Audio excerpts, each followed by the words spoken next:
Iran और Israel के बीच हाल ही में हुए युद्ध ने एक नई बहस छेड़ दी है। अमेरिका ने इजराइल की रक्षा के लिए अपनी पूरी ताकत झोंक दी थी, लेकिन अब इसका बहुत बड़ा नुकसान खुद अमेरिका को उठाना पड़ रहा है। वॉशिंगटन पोस्ट की एक नई और चौंकाने वाली रिपोर्ट के अनुसार इजराइल को बचाने के चक्कर में अमेरिका के अपने सबसे आधुनिक मिसाइल इंटरसेप्टर, हवा में दुश्मन की मिसाइल को नष्ट करने वाला हथियार, लगभग आधा भंडार पूरी तरह से इसका खत्म हो गया है। इस बड़े खुलासे के बाद से अमेरिका के रक्षा मंत्रालय की चिंताएं बहुत ज्यादा बढ़ गई है।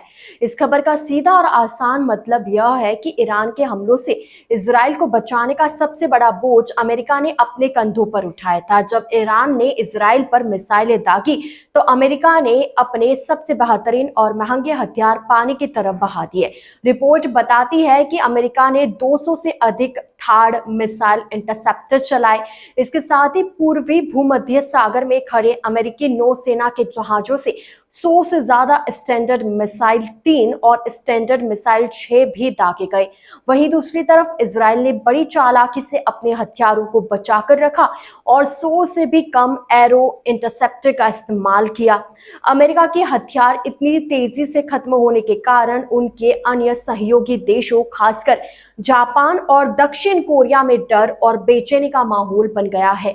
ये दोनों देश चीन और उत्तर कोरिया के किसी भी अचानक होने वाले हमले से बचने के लिए पूरी तरह से अमेरिकी सुरक्षा छतरी पर ही निर्भर करते हैं। विशेषज्ञों का कहना है कि अमेरिका के पास अब मुश्किल से 200 थार्ड इंटरसेप्टर बचे हैं और हथियार बनाने वाली कंपनियां इतनी तेजी से नए हथियार नहीं बना पा रही है। अगर दुनिया के किसी और हिस्से में नया युद्ध छिड़ गया तो अमेरिका अपने बाकी सहयोगी देशों को सुरक्षा कैसे दे पाएगा, यह एक बड़ा सवाल है। रिपोर्ट में अमेरिकी अधिकारियों ने यह बहुत गंभीर चेतावनी दी है। यदि ईरान के खिलाफ फिर से कोई बड़ी सैन्य कार्रवाई शुरू होती है तो इन हथियारों की भारी कमी का संकट बहुत ज्यादा बढ़ जाएगा। आपको बता दें कि ट्रंप मौजूदा अमेरिका के राष्ट्रपति है।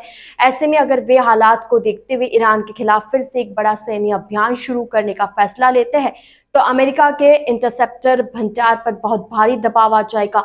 इसके अलावा एक और बड़ी समस्या यह है कि इजराइल भी अपने कुछ प्रमुख मिसाइल रक्षा प्रणालियों को मेंटेनेंस के लिए बंद करने वाला है, जिससे अमेरिका पर निर्भरता और भी अधिक बढ़ जाएगी।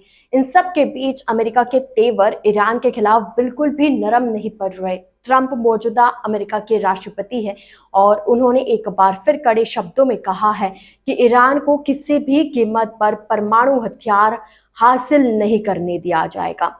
बता दें कि अब अमेरिका के पास में हथियार बेहद ही कम बचे हैं। एक और बड़ी समस्या यह है कि इजराइल भी अपनी कुछ प्रमुख मिसाइल रक्षा प्रणालियों को मेंटेनेंस के लिए देने वाला है, जिससे अमेरिका पर निर्भरता और भी अधिक बढ़ जाएगी। इन सब के बीच अमेरिका के तेवर कम नहीं पड़ रहे हैं ईरान के खिलाफ। अमेरिका के राष्ट्रपति ट्रंप ने कहा है कि ईरान को किसी भी कीमत पर परमाणु हथियार हासिल नहीं करने दिया जाएगा।